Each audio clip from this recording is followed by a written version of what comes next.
आज सुट्टी काढलीस का? हां.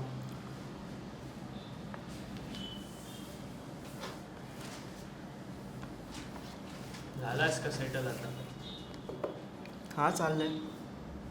तू सांग, तयारी कशी चालू आहे? चालू. तेच जरा रिवाईज करतो. बाकी सायली काय म्हणते? तुम्ही भेटता की नाही? हो भेटतो ना.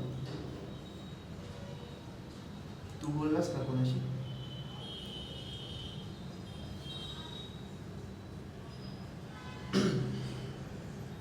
मी ठीक आहे आता.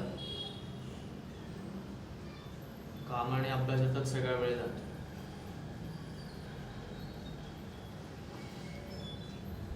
बाबांचा फोन आला होता का तुला?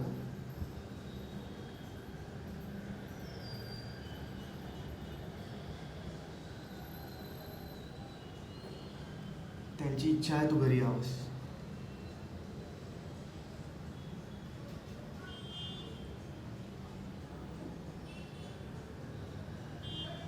माझी खूप तयारी राहिली अजून. तसे दोन्ही एकत्र मॅनेज करण्यात अवघड जातं. ते एकटे पडले दादा.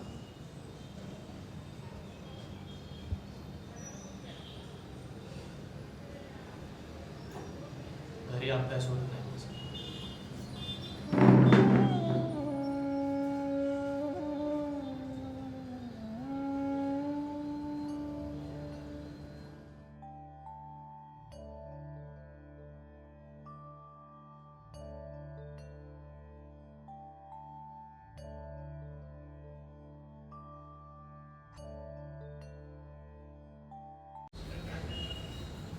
मी घरी येणार नाही.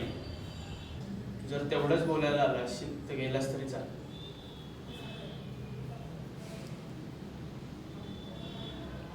दादा मी जॉब सोडलाय.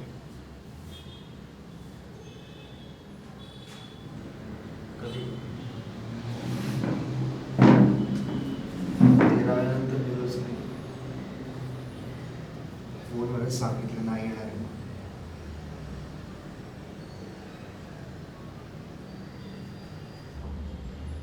बाबांना एकटं नाही सोडवत मला. ठीक आहे.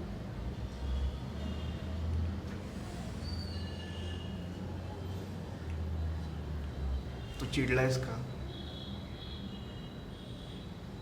काय बोल? तुझं करिअर आहे शेवटी. नाही, आणि कोणाचा किती फरक पाडून घ्यायचा हे कळण्या एवढा मोठा झालायस तू. त्यांचा काही संबंध नाहीये. मी माझा मी घेतला हा निर्णय. बाबा काही बोलले नाही मला. तुला कशाला बोलतील ते? तू कुठे त्यांचा?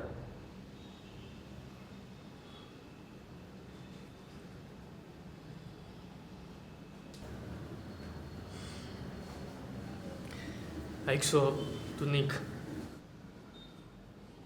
प्लीज तू त्यांना एकदा भेट, सगळं नीट होईल. ए, तू निघ ना, फुट. तू ऐकून तरी घे माझं. तुला काय पडलीये? तुझा सख्खा बाप आहे का तो?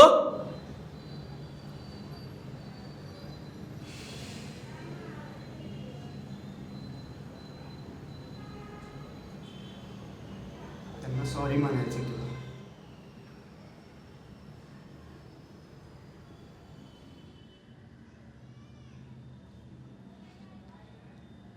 ते चुकलेत.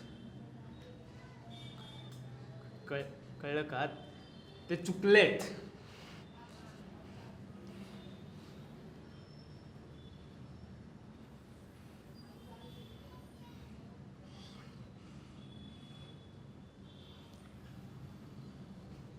सिव्हिलमध्ये होती तेव्हा व्यवस्थित होती.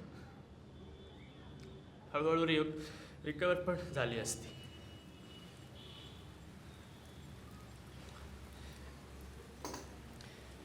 काय घाई होती त्या फरांज पेनचं ऐकून त्या प्रचितीमध्ये ट्रान्सफर करायची?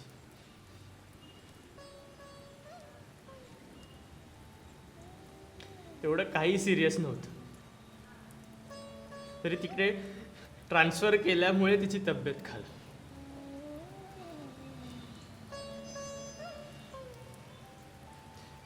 त्याकडे टक लावून बघत बसायची दिवसभर.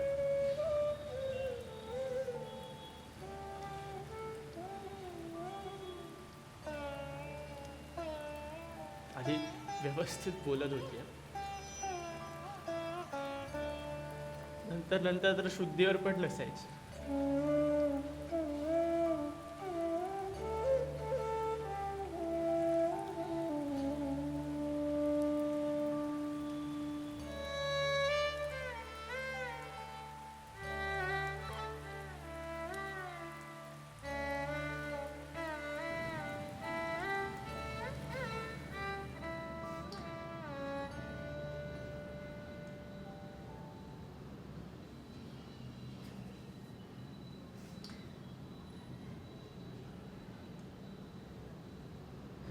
हे बघ, मी या सगळ्यातून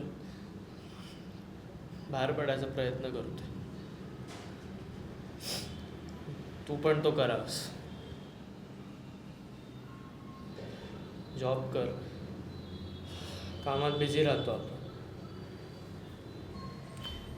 इतके दिवस तर मला आठवण पण झाली नव्हती या सगळ्याची.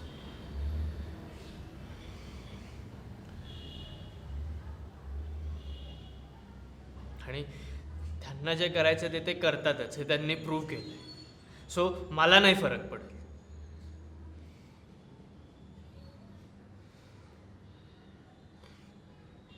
आणि तू पण ना त्यांची काळजी बिळजी घेत बसू नकोस, मूर्खासारखे इमोशनल डिसिजन्स घेऊ नकोस.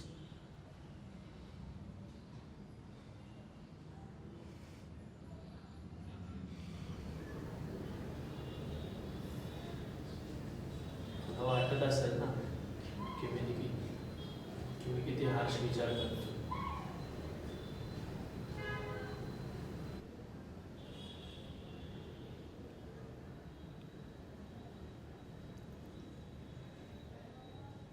दहावीत असताना ना रागात मी सरांची स्कूटर फोडली होती. प्रिन्सिपल रस्टिकेट करत होते. बाबा होते त्याच्यामुळे वाचलो.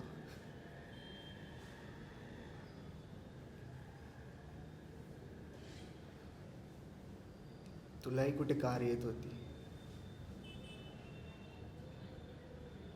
तरी तू घेऊन गेलास आणि त्या बाईचे दोन्ही पाय तोडलेस. तेव्हाही बाबा पाठीशी उभे राहिले.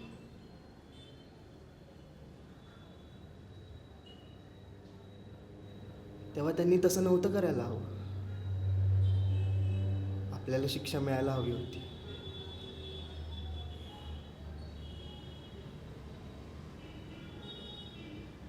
मला कळतंय तू कशातून चाललायस, पण लोक चुकतात. पण त्याची शिक्षा त्यांना आयुष्यभर द्यायची का? गेली आता ती. तुझ्या अशा वागण्याने काय होणार आहे? आणि इतकं कळत होतं तर बोलायचं होतंस ना. एकदा नाही ऐकलं परत सांगायचं. मला सांगायचं होतंस. प्रयत्न न करता पळून आलास इकडे.